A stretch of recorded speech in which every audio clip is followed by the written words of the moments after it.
cha iNingizimu Afrika yonkana ngeke sakhuluma kakhulu but okubalekile ukuthi njengoba isimo sikanje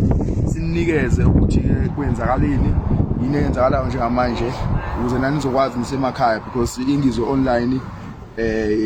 isikhona sonke sisebenza ndaweni nomacingwane so kubalekile ukunikeza information ukuthi kwenzakalani ngaye ngesimo sakhe ukuthi njobe nje sila igoli njengamanje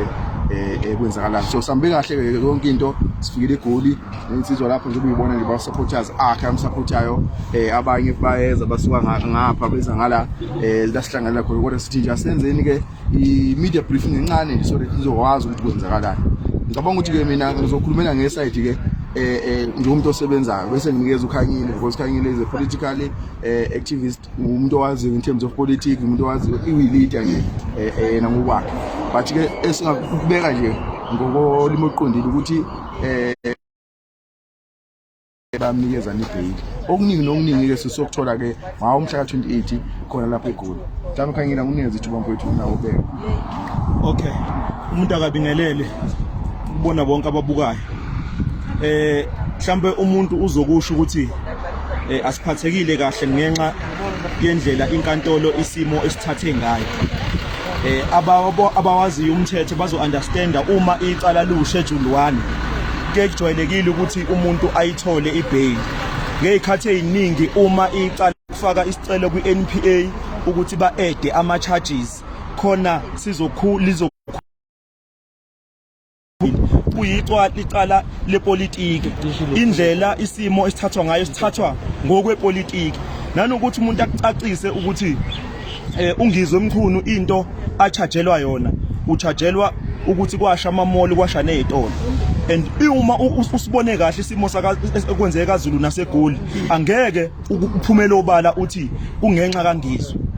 uhulumeni ubalekela iqiniso uhulumeni ubalekela iqiniso lokuthi ukubopha uZuma ikhona okudinwe abantu baze bahamba bayontshontsha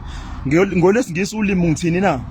the arrest of President Zuma it is what has gave a platform for people to go and loot in the shops. It was because this government is presiding over hungry people, and when you preside over hungry people, such incidences, they are recorded in history. They are bound to happen. So for the state to charge Ngizwe Mkhunu, for us it was very barbaric, it was very backward, it was very dumbfounding. It is a political play which the state is using its machinery on an innocent person. So we maintain our firm position. Ngizwe Mkhunu, he is an innocent man. He was innocent before he went to prison. He will be innocent even after prison. Asibonge.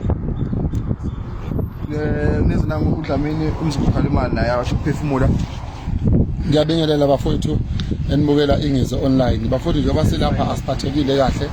emoyeni. Umfowethu ongizwe ungaphakathi bafowethu abakwazanga ukumnika ibail.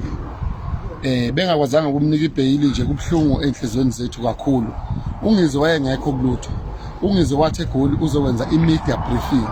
wasuka abantu engakaze afonele umuntu ukuthi akahambe agijime aye lapha abantu bekwa Mayemaye basuka abantu waphethe ngayanga futhi kwa Mayemaye lokho kufuneka nikwazi iNingizimu Afrika ukuthi Ungizwe waphethe ngayanga kwa Mayemaye waya eSandton wafike wenza imedia briefing ehamba noGezani wafike wenza imedia briefing waqeda imedia briefing wase kuba ukuthi kuneyinsoloko zokuthi amaphoyisa amfuna kodwa ingeke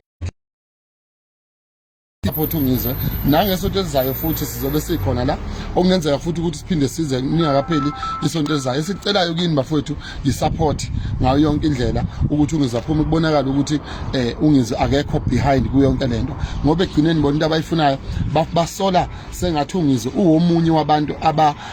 ababhebhethekise udlame noma abanemali ezithile abayitholile ngemuva ukuze kwenzeke lento basola ukuthi Ungizwe uthunywe ngabantu thizini ukuthi akenze lento ayenzile Ungizwe benza lento ngobhlungu benhliziyo sifike sakwakhangela amankengane ukhothamisilo samabandla ebephambili Ungizwe ezebuza uTira ukuthi Tira bapho uTira noThatha yabo ngoba ebesuke edlala lento ayiyo kwakhothama indlovukazi umama Madlamini wabuye kwazoboshwa umsholozi ephambili futhi ekuthenini umsholozi kumphatha kabi ukuthi umsholozi aboshwe kodwa ke manje inkinga lapha ekhona iqale emuva ekuboshweni kuka president njengoba yenephumela obala wakhofa out ukuthi lento imphethe kabi yilokho bafowethu sizolokhu sin update nje ingezo online nobhuti uGezani bazokube update ukuthi kwenzakalani ngiyabonga Asibonge.